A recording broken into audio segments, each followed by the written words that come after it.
And this segment is sponsored by Springfield Clinic. Joining us today is Dr. Venkata Narla of Springfield Clinic Cardiology. We're going to be talking about electrophysiology today. Thanks for joining us so much here on News Channel 20 Sunrise. Absolutely. Thank you for having me. Doctor, could you tell us what the scope of your practice is? Yes. So the scope of my practice is specifically cardiac electrophysiology. We treat and potentially cure abnormal heart rhythms, all different kinds of abnormal heart rhythms. And I also implant devices, including pacemakers, defibrillators, and biventricular devices. Could you explain a little bit exactly what is electrophysiology for people who don't know, who aren't familiar, kind of go into a little bit more detail about what it is and what those treatment options that you were talking about you offer for patients? Absolutely.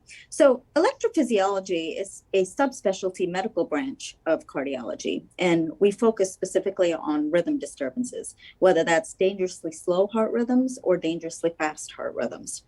And we offer both medication options as well as procedural options for treatment of these rhythm disturbances.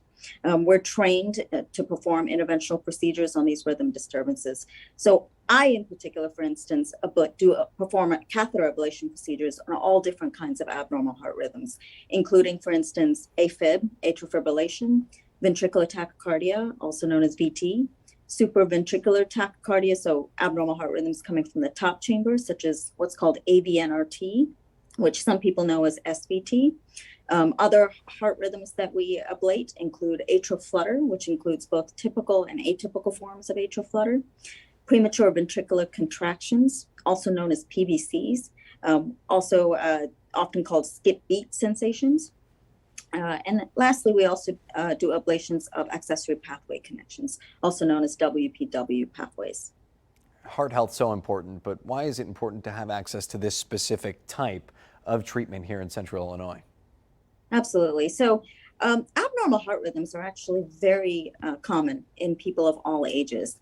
And some of the abnormal heart rhythms are actually even more common in people above age 60. So for instance, AFib, atrial fibrillation, which many people are familiar with, and also ventricular tachycardia. They're becoming increasingly more common, not just in people of all ages, but also in the elderly population.